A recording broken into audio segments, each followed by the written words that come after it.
The road to her father's property took 3 days on a borrowed horse and 1 night sleeping against a tree, because the coin for an inn had already gone to the debt collector in Merath. Lena paid Aldrich's debt before she went anywhere near the farm. That much she owed him, not out of sentiment, but because the alternative was arriving at an encumbered property she could neither sell nor walk away from cleanly. The collector had been surprised to see her. Most heirs, he said, took months to settle accounts. She handed him the purse and left before he finished the sentence. The farm looked smaller than she remembered. She had not been back in 4 years, not since the last time her father appeared unannounced at the city where she worked, stayed 2 nights, said very little, and left before she woke on the 3rd morning. That was Aldrich, present in the way that certain things are present. A stone in a wall, functional, immovable, not given to explanation. The cellar door had rotted through. The eastern fence had collapsed into itself, the posts split at the base by 2 seasons of wet ground and no one to replace them. The well worked. She checked that first, hauling the bucket up and watching the water move in the afternoon light. Clean. At least there was that. She spent the first day assessing. The land was dry, not from drought, but from neglect. Aldrich had stopped working it years ago, which she had not known because he had also stopped mentioning it. The fields had gone to scrub. The small orchard beside the house had 3 surviving trees. The rest had died without pruning, without attention, without anyone noticing they were failing until they already had. She slept in the house that first night. The bed was made. The kitchen was clean.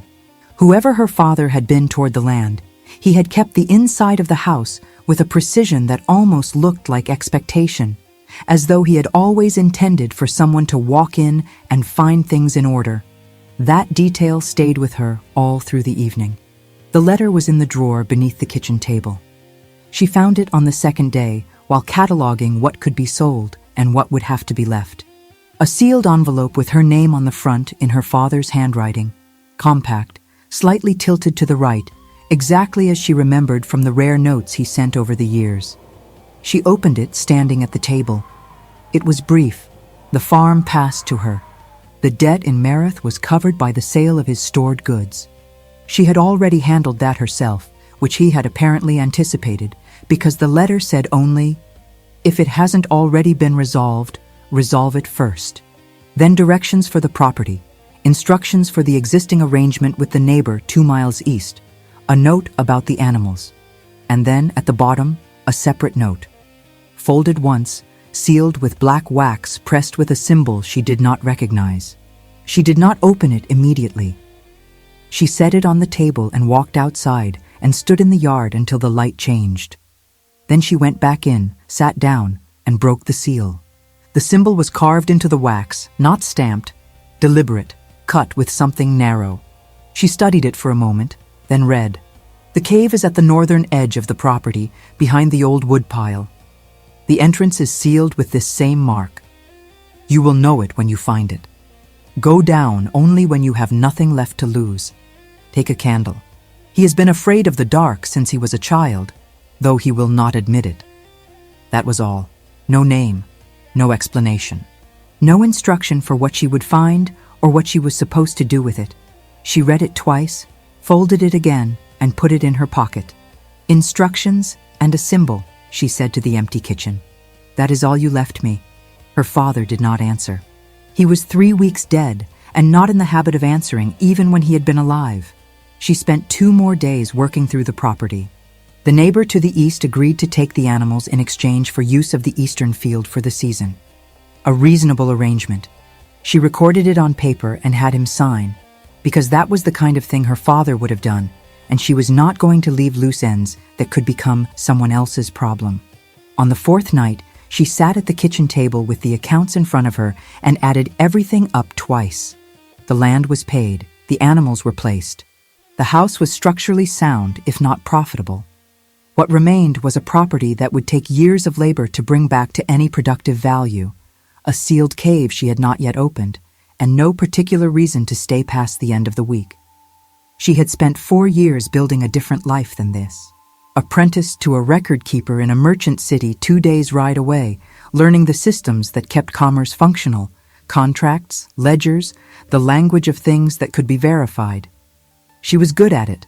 Precise work suited her. She could leave in the morning, sell the property for what the land was worth in its current state, and go back. She sat with that option until the candle burned low. Then she went to bed. In the morning, she was standing at the northern edge of the property before she had consciously decided to go there. The woodpile was more a stack of rotted planks than anything else by now, but behind it, half hidden by overgrowth that someone had encouraged rather than simply allowed, was the entrance. Stone, cut into the hillside, sealed with a clay mixture that had dried and cracked slightly at the edges with age. In the center of the seal, carved clean and deep, the same symbol from the wax. She stood there for a while. Then she went back to the house, lit a candle, and returned.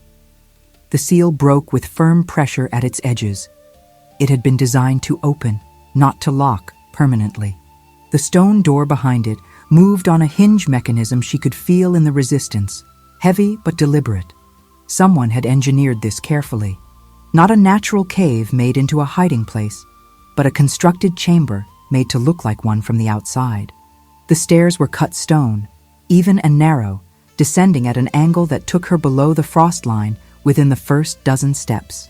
The air that rose to meet her was cold and mineral, carrying the sharpness of silver. Not like coins, something rawer than that. The candle flame bent forward as she descended, reaching toward the space below.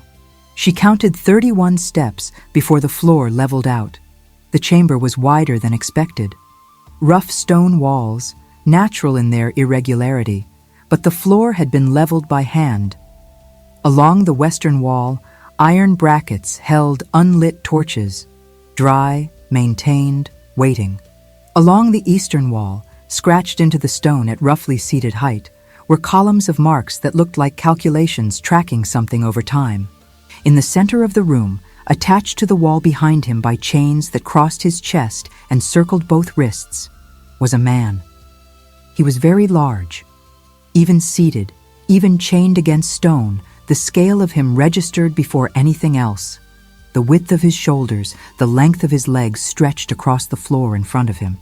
The chains were silver, catching the candlelight with a cold and faint gleam. His head was down. Dark hair fell forward past his jaw, and the beard beneath it was full in the way that came from months rather than from choice. There was a scar above his left eyebrow, faint in this light, but visible. He raised his head before she spoke. His eyes were amber, not brown, not quite gold, something exact between the two. And the moment they found her face, they went still. Not with surprise, with something more deliberate. "You have his eyes," he said. His voice was rough from disuse. Not harsh, just worn thin, the way a voice goes when it has had nothing to do for a long time.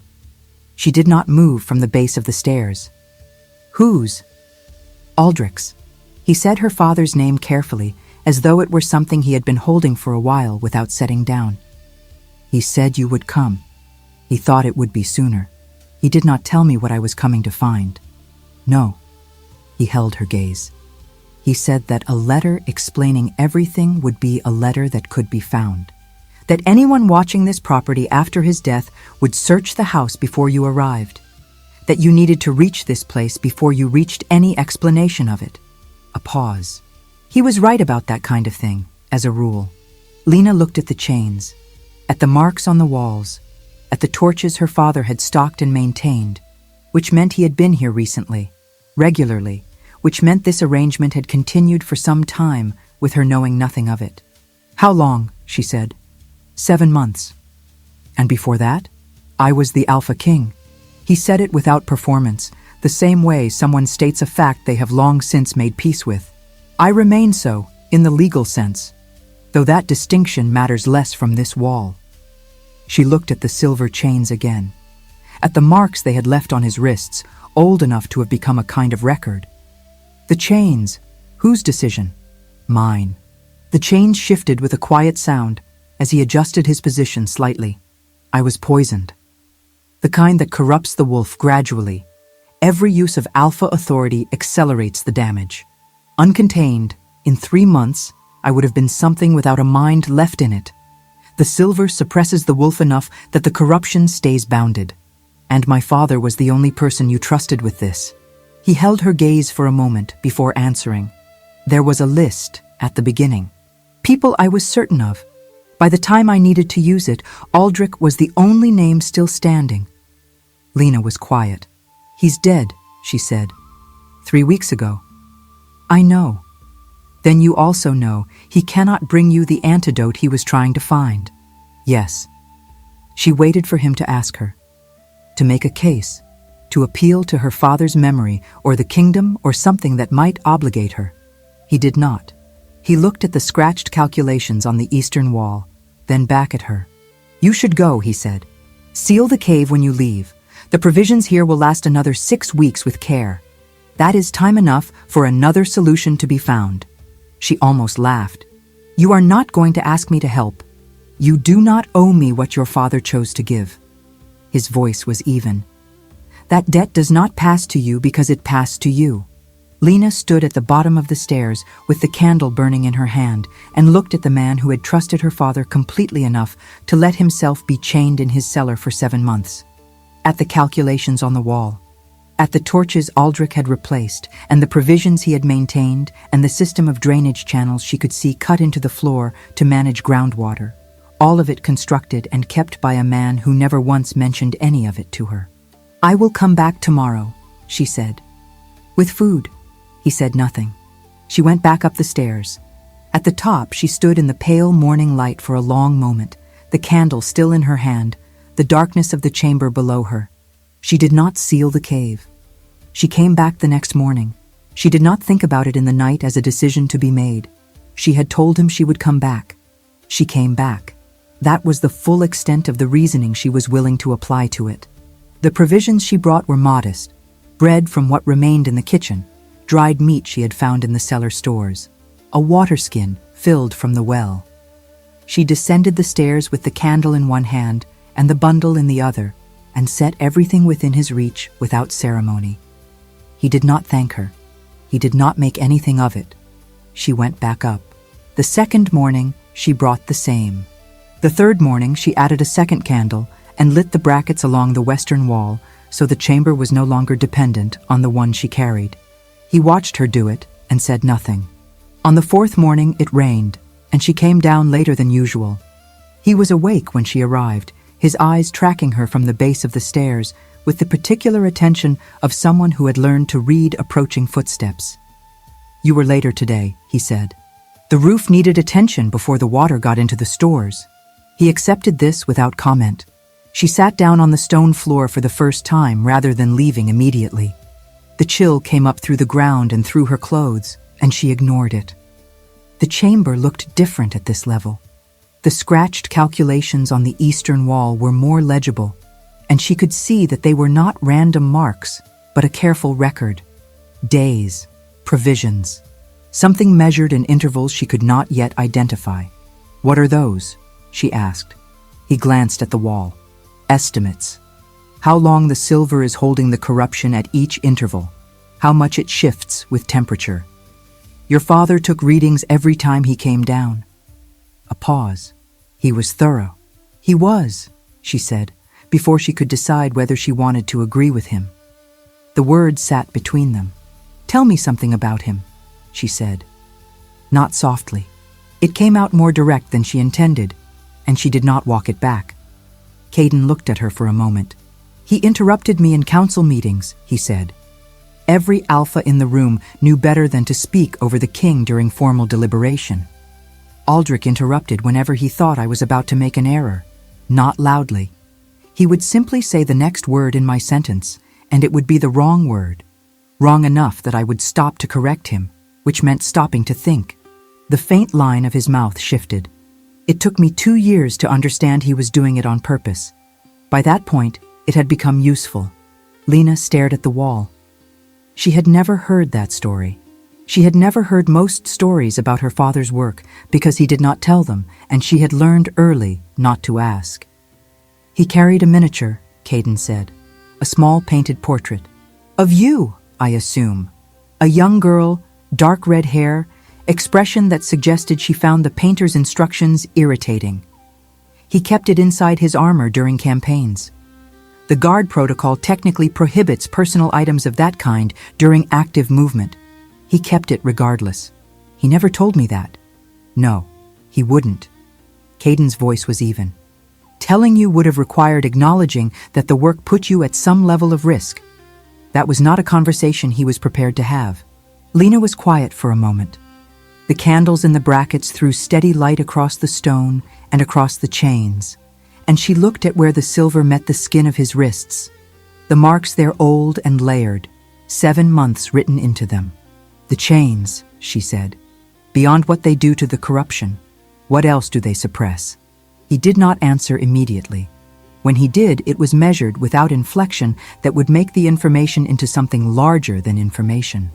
The wolf's full range of perception, scent at range, the projection of instinct outward, the way an alpha reads a room, reads the people in it, and the mate bond if one were active. The silver closes the signal in both directions. Is one active? I don't know, he said. I haven't known for 7 months. She filed that away and did not press further. The rain continued through the afternoon. She went back up, patched what she could on the roof, ate something standing at the kitchen window, and watched the property turn gray and wet. The eastern fence she had noted on the first day was worse now, 2 more posts down under the weight of the water. She made a note to ask the neighbor if he had timber to spare. She came down again in the evening with the remainder of supper. This time, she stayed longer without deciding to. The council, she said. You said you suspect them. Tell me specifically. Caden was quiet for a moment, and she had the sense he was deciding how much to say. Not evasively, but with the particular care of someone accustomed to distinguishing between what was known and what was inferred. The poison requires a specific compound, he said. It does not occur naturally. It has to be prepared, and the preparation requires materials controlled through royal medical supply chains. There are 3 people in the kingdom with authorization to requisition those materials. 1 is dead. 1 is a healer in the Northern Territories who has served the crown for 30 years and has no political interest. The 3rd is Voss, the chief counselor. That is inference, not evidence. Yes. He did not seem bothered by that.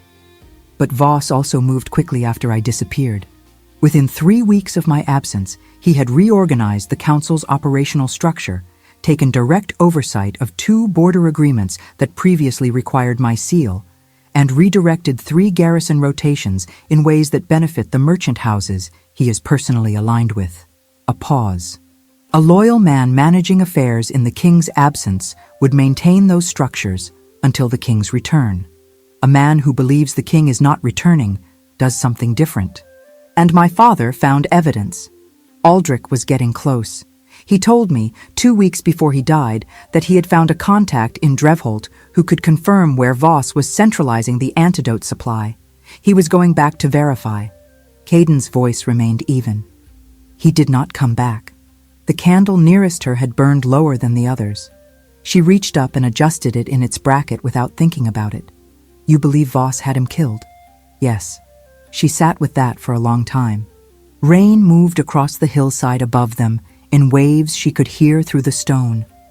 A low, continuous sound that the chamber absorbed without quite eliminating. She thought about her father returning to Drevholt for a 3rd time. Thought about the way he had kept the house in order before he died. The bed made, the kitchen clean, the letter in its drawer. He had known he might not come back. He had prepared for it. She did not say anything for a while. When she finally spoke, her voice came out steady. The antidote is with Voss. Centralized in the council's administrative archive in Drevholt. That was the last confirmed information Aldrich had. He was going back to verify a specific location within the archive, but he did not get to use that information. No. She looked at him directly. What could I do that he could not? Caden held her gaze. Your father was known. Every move he made in Drevholt after the first visit was watched. He was beta to the Alpha King. His presence in that city, asking those questions, was a signal to anyone paying attention. He paused. You are no one. a farmer's daughter settling a dead man's estate. You have no rank and no history in that city, which means you have no profile. You can walk into spaces your father could not approach without announcing himself. That is not sufficient. No, he agreed. Alone, it is not. But you also have the seal. She reached into her pocket and took out the folded note. The black wax mark on the outside caught the light. This seal. It is mine, the Alpha King's personal mark. It carries legal authority that supersedes most council decisions, including the right to access royal administrative records on behalf of a direct royal proxy. He looked at it without expression. Your father never used it. He intended it for you. He intended a great deal for me, she said, that he did not bother to mention while he was alive. Yes. Caden's voice did not change. That was him. She folded the note and put it back in her pocket. Outside, the rain was easing. She could hear it shifting from a steady press to something intermittent, the spaces between drops growing longer. Morning would be clear, or clear enough. She was about to stand when the ground registered the change first. A low vibration in the floor, water moving through the drainage channels faster than the channels were designed to handle. She looked at the carved gutters along the base of the walls. The western channel was backing up. She crossed to it and crouched.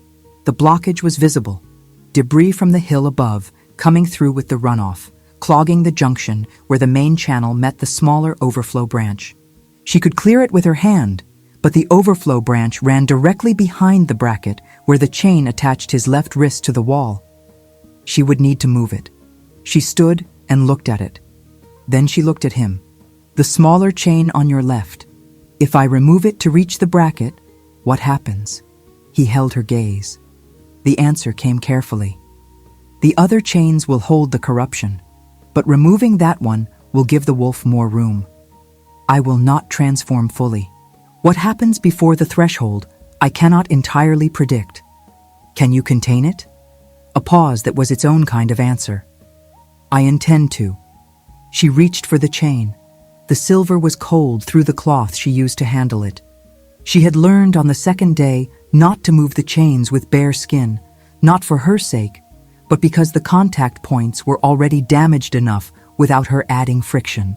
The mechanism that attached it to the wall bracket was a simple iron pin, 7 months old and slightly stiff. She worked it free. The change was not immediate. Then it was. The skin of his forearm shifted. Not a wound, not damage. Something beneath the surface, rearranging itself under pressure it had been contained from expressing. The tendons moved in a way that tendons did not move. His shoulders dropped and expanded simultaneously in a motion that had no human equivalent, and his eyes, which had been amber a moment before, went gold, completely, flatly gold, without any of the gradation that made eyes look like eyes. The sound came from his chest before it became audible. By the time it reached the air, it was already filling the chamber, pressing against the walls and returning, a frequency that Lena felt in the bones of her sternum before she processed it as sound at all. She did not step back. 20 seconds, perhaps a little more. She stood at the drainage channel with the chain in her cloth-wrapped hand and watched him hold the line between what the wolf was demanding and what he had decided he would do. The gold in his eyes fractured slowly back to amber. The sound stopped. His shoulders settled. The silence afterward was different from the silence before. I am sorry, he said. His voice had changed, not unrecognizable, but lower and more deliberate, as though he were choosing each word from a shorter list than usual. Don't be. She crouched and cleared the drainage blockage. The water moved freely again through the channel, rushing out to the hillside beyond. She reattached the chain to the bracket and worked the iron pin back into place. Stood. He was watching her with an expression she did not have a name for. The antidote, she said. Voss has it in Drevholt. My father had a contact there who confirmed the location. Yes. Tell me the contact's name. He told her. She repeated it once to fix it and then said nothing else for a moment. You need to understand, she said, that I am not doing this because of what you are, or because the kingdom requires a king, or because my father gave something to this that I now owe. He waited. I am doing this because someone killed my father and called it natural causes, she said. And because I am, apparently, the only person in a position to do anything about it. She picked up the water skin that had gone empty and the cloth she had used for the chains and walked to the stairs. I will leave in 2 days, she said without turning. I need to arrange the property before I go. Behind her, the chains shifted once with a quiet sound. Lena. Her name in his voice for the first time was not a summons. It was something more careful than that. Your father said you would not forgive him for the things he kept from you. He was more afraid of that than of anything the council might do. She stopped on the 3rd step. He was right to be afraid of it, she said.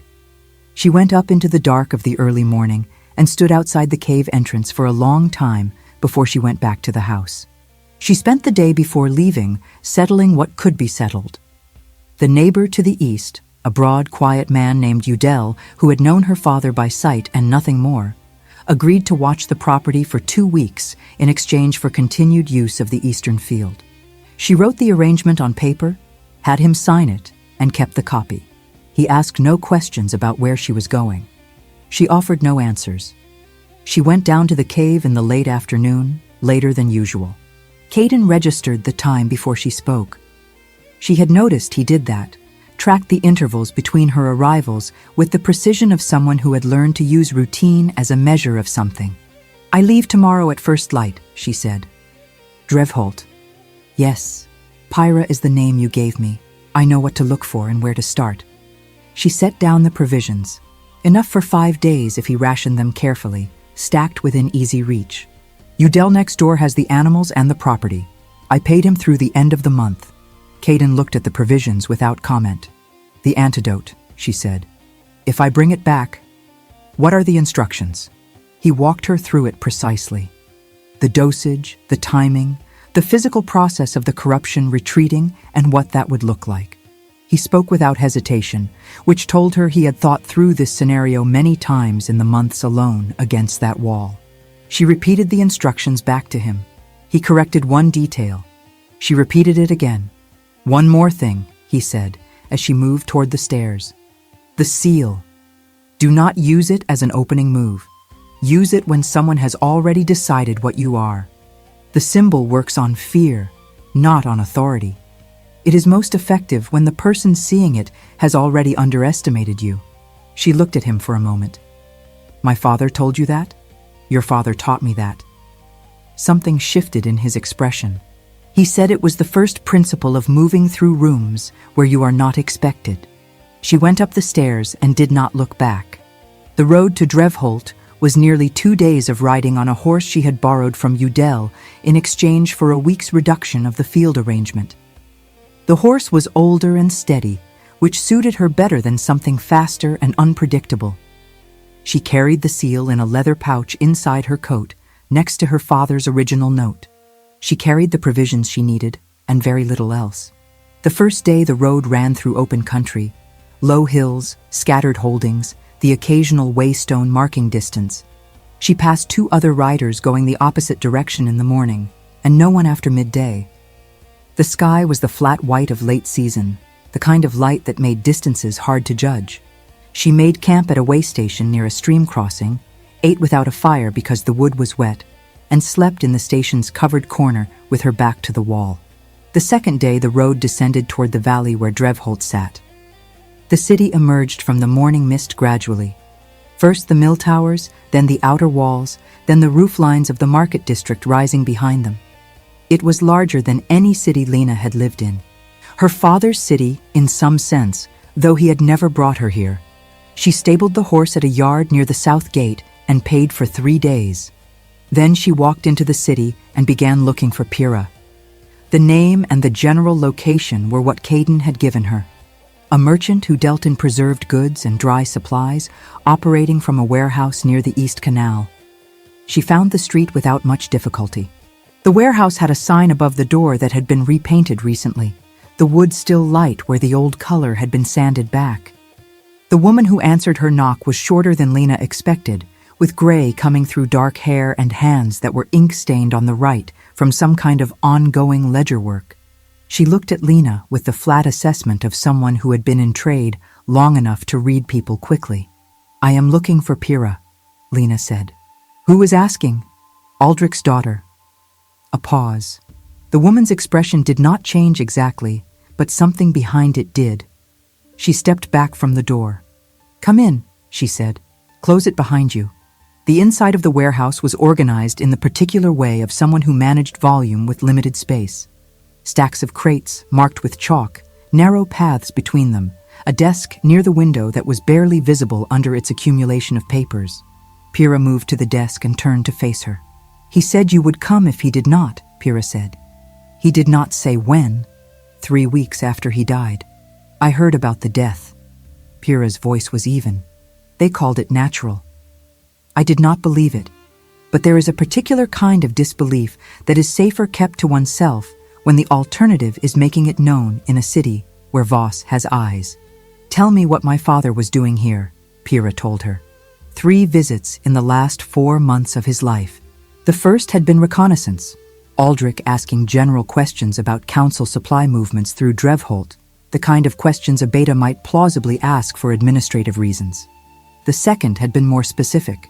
He had found a discrepancy between the official inventory records for rare medical compounds and the actual movement of those goods through the city's merchant channels. Something was being requisitioned through royal authority and not appearing in the distribution records that should have followed. "He came back a 3rd time," Pyrrha said, 6 weeks before he died. "He asked me to find out where Voss was keeping the centralized stock, not where it was supposed to be, where it actually was. And you found it. It took 2 weeks after he left. A supplier who moves goods in and out of the council building told me that Voss had moved all restricted medical inventory out of the general stores 2 years ago and into the administrative archive. His own section of it. Nothing goes in or out without his personal authorization." Lena thought about that. Why the archive? Why not somewhere less accessible? Because the archive is the one place in that building where Voss has absolute control of who enters and what is recorded, Pyrrha said. General stores have oversight staff, inventory clerks, rotation schedules. The archive has Voss. My father knew this. He knew I was finding it. He did not know the answer before he went back. Pyrrha was quiet for a moment. He also told me on that 3rd visit that he had a daughter, that she carried a mark, that if he did not return, I should wait, that she would come when she was ready. A pause. He said you were stubborn, that you would not come until you had no other choice. Lena did not say anything. He was right, she said eventually. She spent the rest of that day with Pyrrha, mapping what was known. The council building was near the city center, a permanent administrative structure that had served the kingdom's regional affairs for generations. Access to the archive required either a staff authorization or a legal standing, an estate claim, a contract dispute, a formal petition. Staff authorizations were slow. Legal standings were immediate. Daughter of a beta claiming estate records, Pyrrha said. It is legitimate. He was a royal servant. His dependents have standing to access his administrative files. And from within the archive, the medical inventory would be adjacent? Same corridor, different room, but the same corridor. Voss keeps it locked, but the lock is a standard council mechanism. Nothing designed to withstand someone who knows where to look and has a reason to be there. She left Pyrrha's warehouse in the late afternoon with a clearer shape of the plan than she had arrived with. The streets were busy at that hour, merchants closing transactions, laborers finishing shifts, the particular density of a city in the hour before supper. She walked back toward the inn she had identified near the south gate. She was 2 streets away when she noticed the first one, a man on the opposite side of the road, moving at the same pace she was. She slowed slightly. He slowed. She turned right at the next junction instead of going straight. He turned right. She moved normally for another block, then turned left. He adjusted. She kept walking. At the next junction, she turned right again, which took her away from the inn. He stayed with her. She spent a moment thinking, not looking back, using the reflections in a metalworker's window to watch the street behind her. A second man was following the same route, half a block further back. Two of them. She changed her route again, this time toward the canal. The streets near the water were narrower and wound in ways that did not follow the grid of the city center. She knew this in theory from Pyrrha's descriptions, and she moved into the network of lanes without slowing to consult anything. The men behind her adapted, but the tighter streets removed their ability to follow at comfortable distance. They either closed the gap or risked losing her at a junction. She waited until a junction where 3 lanes met at an uneven angle, used the blind corner to move quickly into the second lane rather than the one her direction suggested, crossed to the canal path, went north along the water for 200 paces, then cut back east through a covered passage between 2 warehouse buildings that led out near the grain market. She stood in the grain market for 3 minutes and watched both entry points. Neither man appeared. She went back to the inn by a different route. Pyrrha came to find her that evening, which surprised her. She had not expected the woman to move that quickly or to know where she was staying. Pyrrha simply said that Aldrich had always used this inn, and that it had seemed a reasonable assumption. "The men who followed you," Pyrrha said, keeping her voice low in the inn's corner. "I know the type. Freelance work, usually for merchant houses that have interests aligned with the council. They sell information. They do not report directly to Voss. But the information could reach him within a day or two, possibly less if someone is paying for speed." Lena looked at the table. "Then the window is shorter than I planned." "Yes." She turned it over in her mind. The original idea had been to take another day to refine the approach. That day was no longer available. The moment Voss heard that a woman had arrived in the city using Aldrich's name and asking questions, the administrative standing she intended to use would become complicated. He would have time to prepare. He would be watching for her. She needed to be inside the archive before he received the report. "Tomorrow," she said. "Morning, first access hour." Pyrrha did not argue. "I can be your witness." A dependent claiming estate documents typically presents with someone who can attest to the relationship. A neighbor, a trade contact of the deceased. "You knew my father. For 11 years. A pause. "I will be there." Lena sat for a moment after Pyrrha left, alone at the corner table while the inn noise continued around her. Tomorrow she would walk into the council building with her father's name and a seal she did not fully understand, and find something that a man twice her age and with a lifetime of training had not managed to retrieve. She ate the supper that arrived without tasting it. Then she went upstairs, lay down on the bed without removing her coat, and stared at the ceiling until the candle burned out on its own. She was not afraid exactly. Fear had a particular quality that she recognized from experience, a narrowing of what was possible, a kind of paralysis that preceded bad decisions. What she felt instead was simpler than that. The window was closing. Tomorrow was the opening in it. Everything else was detail.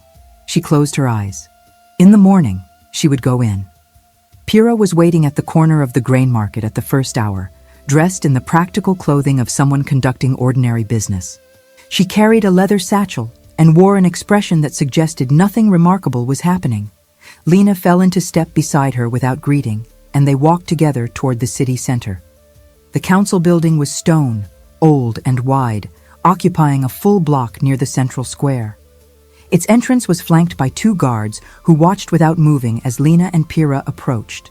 The guards wore the regional council's colors, not royal colors, a distinction Lena had not expected to matter until she was standing in front of them and understanding that the building's authority derived from the council, not from the crown.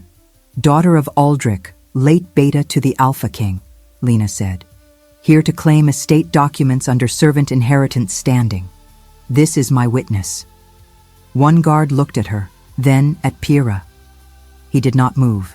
"The archive clerk opens at first hour," he said. "You can wait inside." They went in. The interior was cool and smelled of old stone and lamp oil. A clerk at a reception desk near the entrance took her name without looking up, wrote something in a ledger, and directed them to a corridor on the left. The corridor was long and quiet, lined with numbered doors. At the far end, a woman sat at a smaller desk with a lamp and a stack of folders. The archive clerk was older, with a precise manner and no apparent interest in the people she processed. She reviewed Lena's stated standing with the detachment of someone who had confirmed the same kind of claim dozens of times. Daughter of a royal servant. Deceased. Estate period still open. Legal standing verified. Administrative files for the deceased are in Section 4, the clerk said, and handed Lena a numbered card. Return this when you leave. You may not remove original documents from Section 4, but you may copy. Lena took the card. Section 4 was 3 rooms down the main archive corridor. The door was unlocked. Inside, wooden drawers were organized by name in alphabetical order, each drawer labeled in chalk that had been refreshed enough times to leave a faint white haze around the labels. She found her father's name on the 3rd drawer from the top on the left-hand wall. She pulled it open. The files inside were administrative records spanning 11 years of service, garrison rotation approvals, campaign supply requisitions, council meeting attendance logs with her father's signature confirming presence. The kind of accumulated documentation that a beta generated simply by doing the work, not evidence of anything, not significant on its own, but layered and specific in the way that real work is specific. She moved through it steadily. Behind her, Pyrrha stood near the door, positioned to see the corridor through the small gap she had left it open. Near the back of the drawer, a thinner folder held personal record-keeping. Her father's own notes, clearly not official documents. Shorthand entries she could not fully read, but that followed a pattern of dates and names. The last entry was dated 6 weeks before his death. The name that appeared most frequently in the final 10 entries was Voss. She did not need to read shorthand to understand what she was looking at. She memorized the final 3 dates and closed the folder. The medical archive was 2 doors down the corridor on the opposite side. This door was locked. She had expected this. Pyrrha had described it. She crouched and examined the mechanism. A standard council lock, the same model used on most of the other doors she had passed.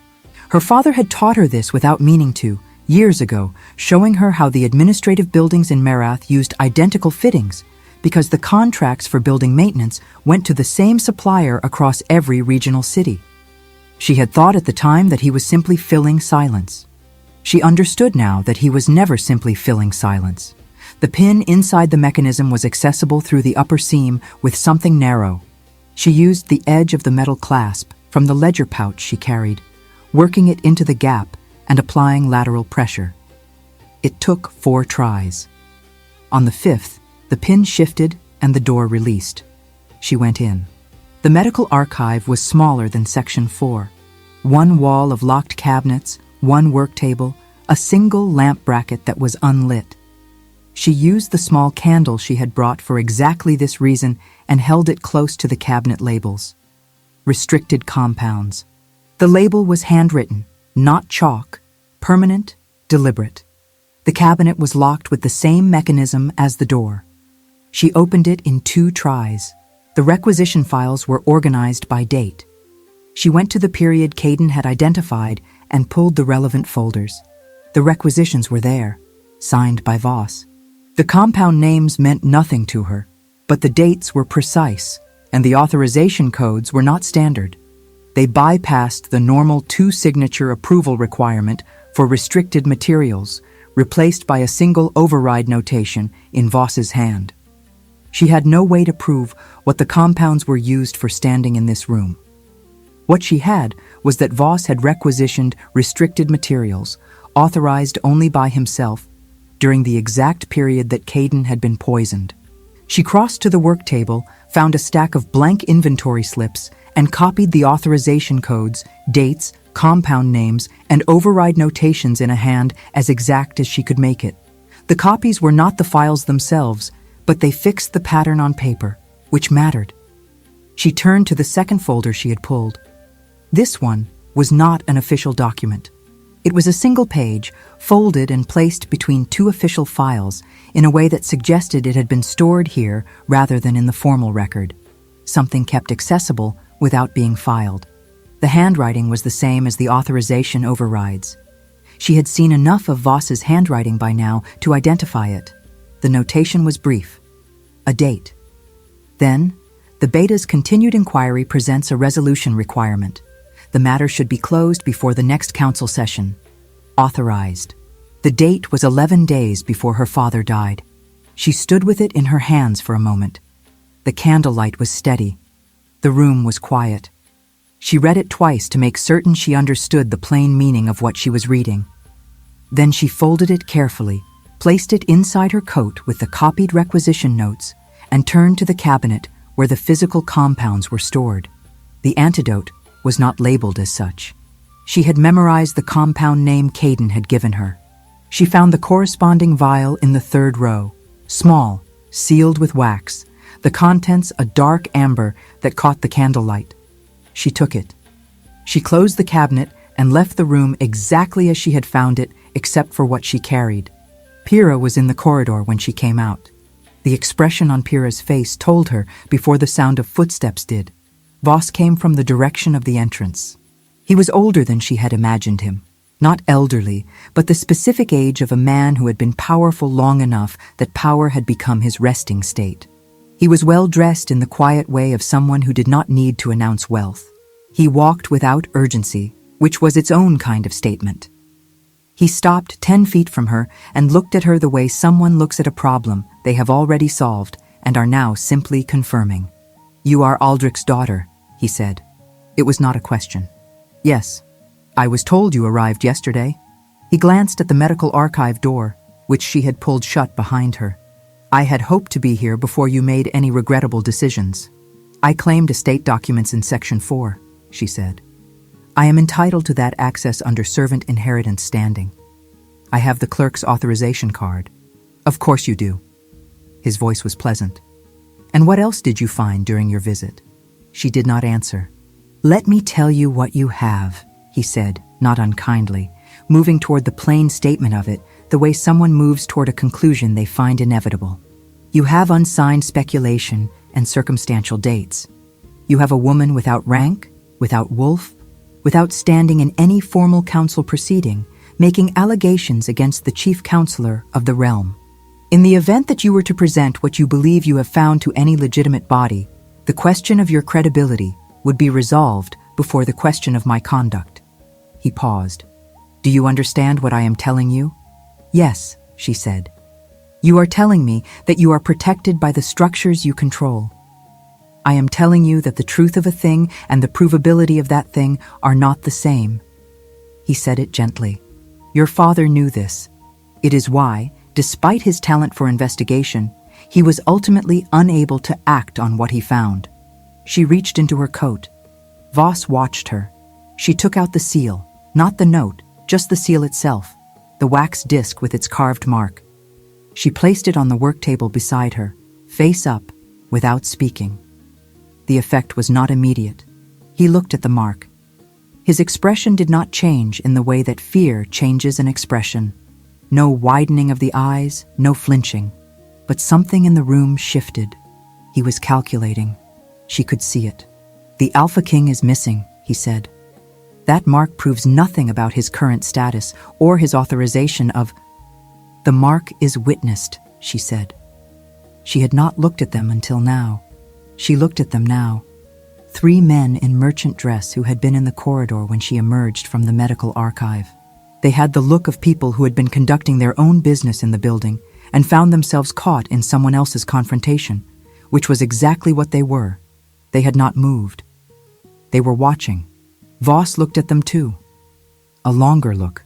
The Alpha King's personal seal, invoked in front of civilian witnesses, in a building that nominally operated under royal authority. Any order he gave her in this moment, any command to surrender what she carried, any instruction that could be read as suppression of a royal proxy, would be observed, remembered, and repeatable by merchants, by trade contacts, by people whose interests were in stability, not in Voss's stability specifically. The math of it moved across his face without expressing itself as emotion. "You are making a significant error in judgment," he said quietly. "My father made careful judgments for 11 years, she said. "I watched from a distance and thought he was simply a cautious man. I understand now that caution and fear are not the same thing either. She picked up the seal from the table and put it back in her coat. I am leaving. If anyone follows me out of this building or beyond the city gate, the documents I carry go to every merchant house in this valley before I reach the road. Voss said nothing. She walked past him toward the corridor entrance. Pyrrha fell into step beside her. Neither of them moved quickly. Moving quickly would have been the wrong thing. Speed said she was uncertain, and she was not uncertain. She simply wanted to be out of this building and on the road before Voss finished calculating whether the risk of stopping her publicly outweighed the risk of letting her go. The clerk at the end of the corridor took back the numbered card without looking up. The guards at the entrance watched them leave. Outside, the morning had turned bright. The square in front of the building was active with mid-morning movement. Merchants, workers, a line of carts waiting to unload near the side entrance of a granary.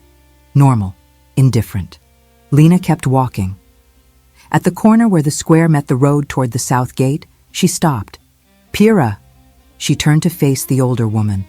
When Caden returns to the kingdom, and he will return, the name Pyrrha will be in the account of what was done here and what it cost to do it. My father trusted you for 11 years. I will make certain that trust is acknowledged formally. Pyrrha looked at her for a moment. Your father, she said, talked about you the way people talk about things they are proud of, but afraid to claim. A pause. I think he would have said that what you just did in there was well done. He would have said I was reckless, Lena said.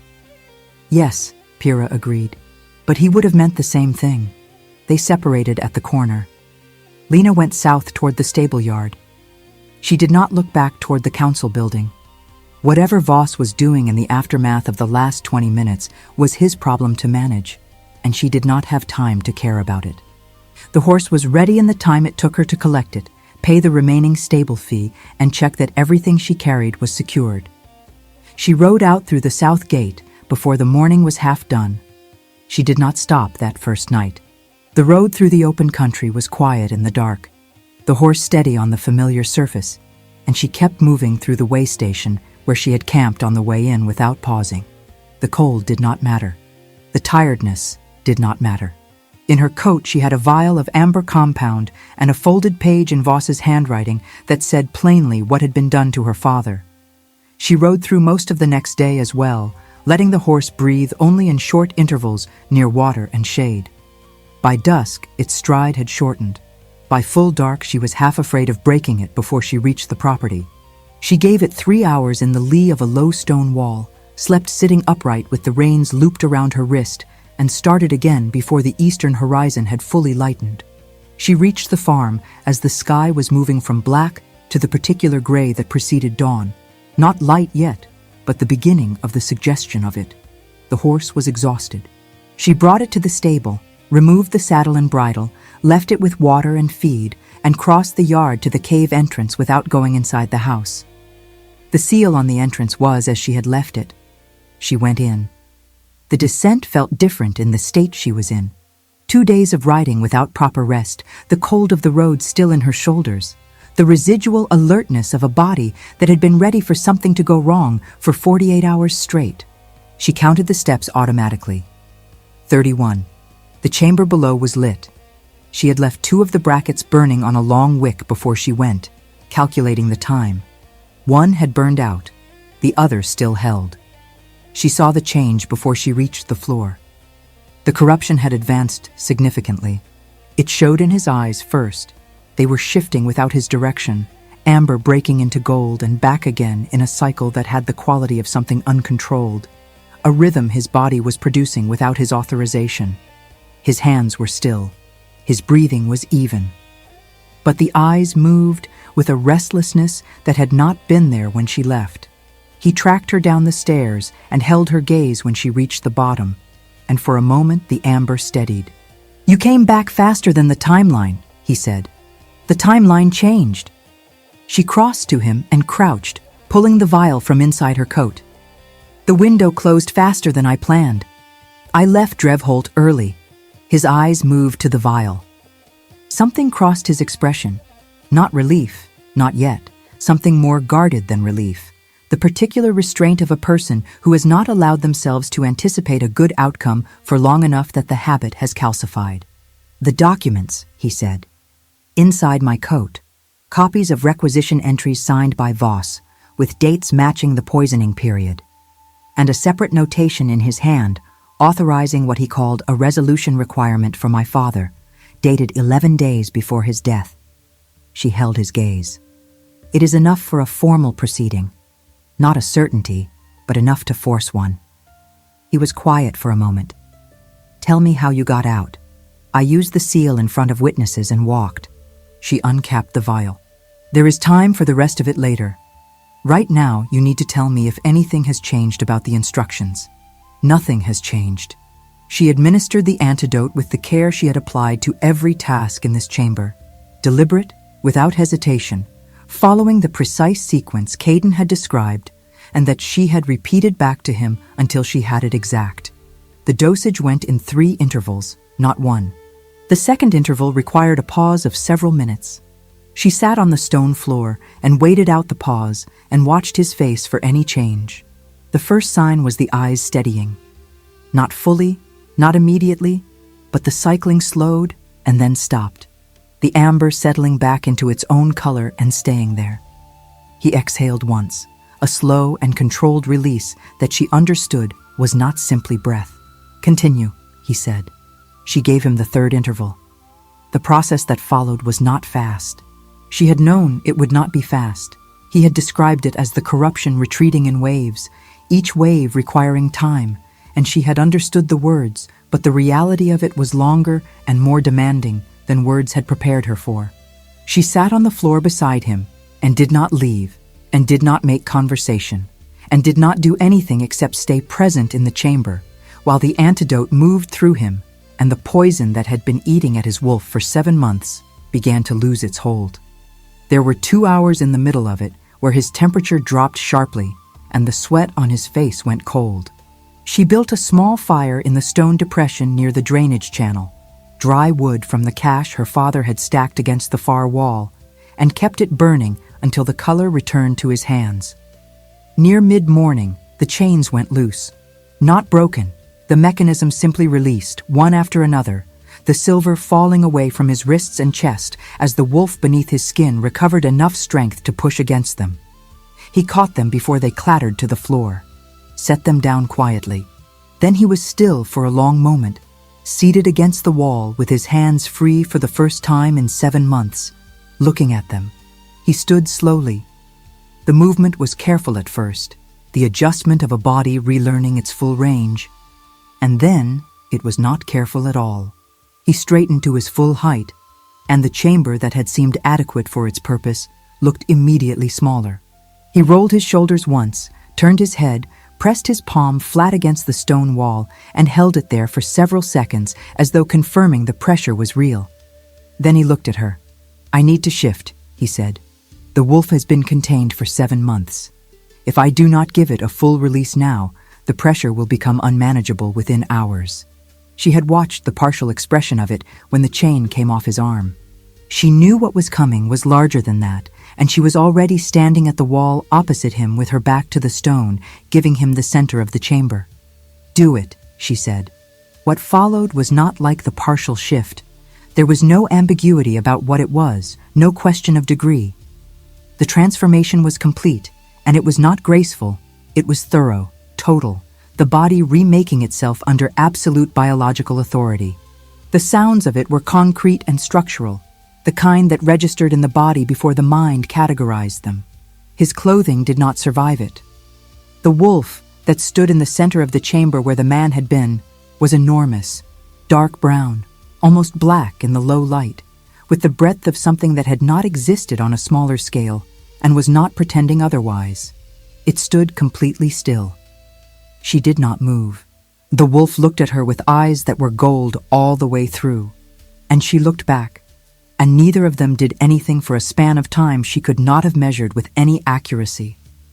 The fire she had built had burned low, but was still producing light, and in that light, the wolf's stillness had a quality she could only describe as deliberate. Not the stillness of an animal assessing threat, but the stillness of something choosing not to act. Then it shifted back. The process in reverse was the same, complete, certain, without half measures. Caden came back to himself on one knee on the chamber floor, breathing hard, dark hair forward past his jaw. The scar above his left eyebrow was vivid in a way it had not been before. The pale stone dust that had accumulated on his skin over months of captivity, now gone. The mate bond activated without warning or approach. It was not a warmth. That word was insufficient for what moved through her chest and down into her sternum and out through her arms. Not heat exactly, but a current. Something running through channels she had not known were there until they were lit. Her breath caught once, sharp, involuntary. She pressed her back against the stone wall and stayed very still. Caden raised his head.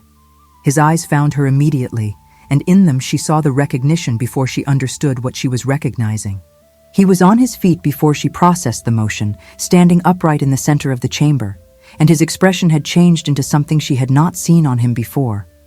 Not the measured containment of months of careful conversation, but something rawer and more immediate underneath it, held in place by effort that was now visible. He did not come toward her. "What is this?" she said. It did not come out as a question. "The bond," he said. His voice was different, rougher, more direct, the careful management of it stripped away by whatever the shift had released. The silver was suppressing it, both directions. When the chains came off and the wolf came back fully, He stopped, looked at her directly. "I told you about this. You told me the silver was suppressing the signal. You said you did not know if a bond was active. I know now." She stared at him. "I do not have a wolf. No." He held her gaze without flinching from the complication of it. "But your father was Beta for 11 years. Before him, his father served the pack. 3 generations of bloodline woven into pack structure. The bond can find a path through that. It is not common. I have seen it recorded once in documents older than this kingdom." A pause. "I am not telling you this to make it into something you did not choose. I am telling you because you asked and because you deserve the honest answer." She stood against the stone wall and felt the current still moving through her chest, faint now but present, like something that had been waiting a long time to be acknowledged. "What does it mean for what happens next?" she said. "Nothing that you do not decide it means." His voice was even again, the effort of it no longer visible, or rather, visible but controlled. The bond is not a command. It is a fact about what exists between us.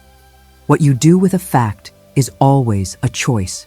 She held that in silence for a moment. "You have a kingdom to return to," she said. "Yes." "And Voss?" "Yes."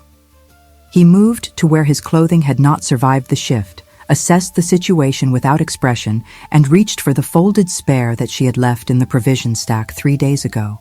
She had not known exactly why she had brought it, only that it had seemed practical. He dressed without comment. She looked at the fire. "The documents you brought will be enough to open formal proceedings before the other alphas," he said. "Voss is politically protected within the council, but not beyond it. The requisition records establish motive and access. His own notation establishing intent toward my Beta is..." He paused. "That will not be dismissed. It was not sealed or formally witnessed. No. But it is in his hand, which I can confirm, and combined with the copied requisition records and 7 months of unexplained absence on my part, it constructs an account that other alphas will require him to answer for." He looked at her directly. "It will not be clean. These things never are. There will be a period of political instability that I cannot fully predict the shape of." "I did not ask you to predict it," she said. "I asked what the documents were worth." "They are worth forcing the proceeding," he said, "which is what matters." The fire had burned down to coals. She looked around the chamber, at the walls her father had shaped and maintained, at the marks recording 7 months of careful measurement, at the torches replaced and the drainage channels cut, and the provisions stacked with the particular precision of someone who had done this quietly and alone and without telling anyone. "He talked about you," Caden said. She looked at him. In the months here. We talked at length, your father and I, the way two people talk when there is nothing else to do, and time is the one thing that is abundant. He talked about the work, about strategy, about the council and its patterns. But when the work ran out, he kept circling back to the same subject, the life he had tried to keep separate from all of it. He paused. Not the way a beta talks about an asset or a contingency, the way a man tries, awkwardly, to account for the one choice he never fully knew whether he had made correctly. She did not say anything. He described the argument you had when you left for Mareth, Caden said. You told him you were not going to stay on a farm, learning to be someone's wife, and he told you the city was no place for a girl alone, and you told him that you would rather be wrong about the city than right about the farm. He said he stood at the gate and watched you go and did not call you back because he could not argue with the logic of it. She felt something shift in her chest that was not the bond. He said he had a miniature painted 2 years after you left, from memory, because you were not there to sit for it. He said the painter complained that he kept correcting the expression, that the painter kept making you look pleasant, and Aldrich kept saying that was not right, that you looked like you found most things mildly insufficient, and that was not the same as unpleasant, and that he wanted it accurate. She looked at the wall. The marks her father had made, tracking days and measurements, and the careful management of something he had taken on alone. He kept it, she said. Inside his armor. Yes. He showed it to me once. He was right about the expression. She did not speak for a long moment. What she had believed for most of her adult life was that her father had chosen the work over her, that the distance between them was a preference rather than a calculation, that she had been the thing he set aside in favor of the thing he was built for. Standing in the chamber, he had maintained for 7 months, having ridden to Drevholt with a seal she did not fully understand in her pocket, and returned with copied requisition entries and Voss's own notation proving what had been done to him. She understood that the distance had been the opposite of indifference. He had built a wall between her and his world, because his world killed people. He had left her the seal and the cave and the cryptic note because he had calculated with the same precision he brought to everything else that if the worst happened, she would be the one person positioned to act. He had turned his daughter into the safeguard without ever asking whether she wanted to be one. She was angry about it.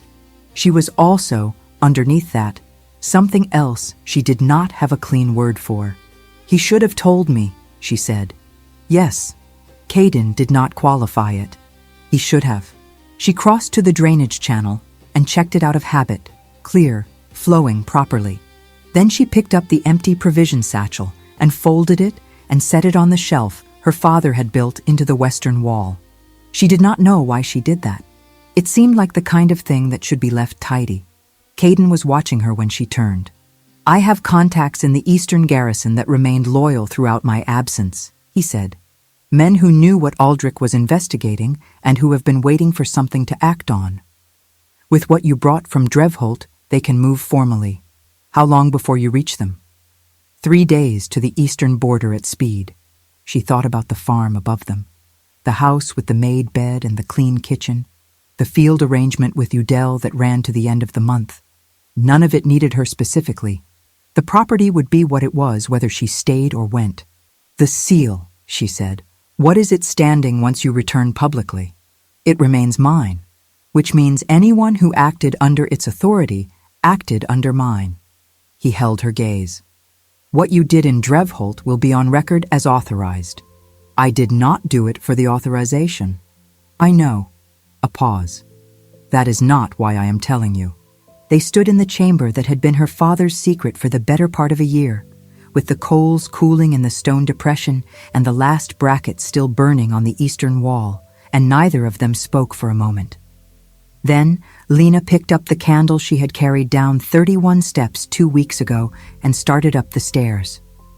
I need to settle the property arrangements for longer than the end of the month, she said. That will take most of the morning. Behind her, she heard him follow. The sound of a man on stairs rather than the silence of months of stillness, feet on stone, moving upward. I will wait, he said. They came out of the cave together into the mid-morning light. The yard was quiet. The sky above the hill was clear and cold, the kind of clear that came after rain. Somewhere in the eastern field, Udel's cart was moving, the creak of it carrying on the still air.